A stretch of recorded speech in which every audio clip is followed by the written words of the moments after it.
Баршаңызға қайырлы күн достар. Бүгін сіздермен бірге Бекзат каналыма қош келдіңіздер. Бүгін мен қойдың құйрық майын пайдасы туралы және де оны қалай сковородкада шыжғырмай қалай бөліп алу керектігімен рецептісімен бөлісетін боламын. Олай болса, менің каналыма тіркелмеген болсаңыздар, тіркеліп қойыңыздар, подписация бөлімін басып, және де менің арнамда бұдан да басқа құйрық майдан жасалатын, яғни тұздалған, бұрышталған, сақтауға арналған осындай құйрық майдың рецептісін осы видеоның соңында сілтемесін қалдыратын боламын. Олай болса, біздер осындай тұздалмаған, бұрышталмаған, свежий осындай құйрық майды осылай керегімізше турап аламыз. Одан кейін массировканың көмегімен өзімізге керекті майды осылай өткізіп аламыз. Мен осылай қазір бір тарелка ғана өткізіп алдым. Осы майдың өзі маған ұзаққа жетеді. Ал келесі екінші әдісімен бөлісейін. Бұны біз жұқалап, жіңішкелеп осылай кесіп аламыз да, оны пищевой пленкаға салып, осындай қара бұрышты себелеп қоямыз. Не үшін екенін қазір айтатын боламын.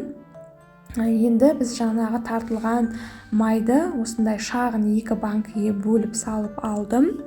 Енді осыны мен қазір суда, орташа отта, яғни суда қайнататын боламын. Сол кезде майымыз осы банкының ішінде еритін болады. Мінекей аузын жауып, осындай суда салдым. Енді оның қайнағанын күтеміз. Енді келесі әдісіміз жаңағы. Мінекей пищевой пленкаға жауып қойғанмын. Пайдаланатын кезде осылай ашып, осындай ыңғайлы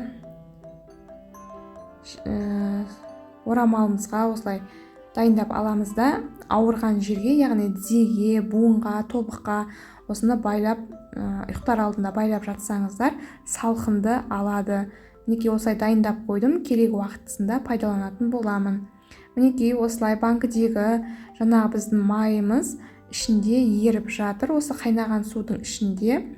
Негізі бұрын мен сковородкада шыжғыратын болатын болғам. Қазір олай жасамаймын. Ол шыжғырған иіс прямо үйдің ішін барлығын алып кетеді. Ал осылай банкіде қайнатсаңыздар, керемет, ешқандай иіс те шықпайды. Осылай жарты сағат қайнатсаңыздар, мінекей осылай майдың барлығы еріп, және де артығын ішінде қалады, қалдықтары, соны сүзгіштің көмегімен сүзіп алып тастасаңыздар болады. Ондай көп қалмайды қалдықтар.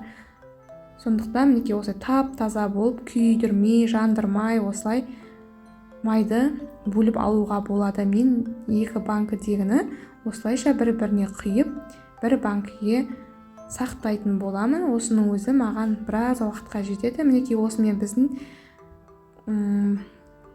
рецептіміз дайын болды. Достар, сіздерге пайдам тиіп жатса, өте қуанышты боламын.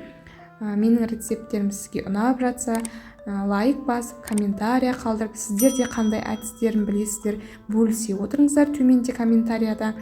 Және де пайдалы болып жатса, достарыңызға жіберіңіздер. Келесі видеода кездескенше сау болыңыздар.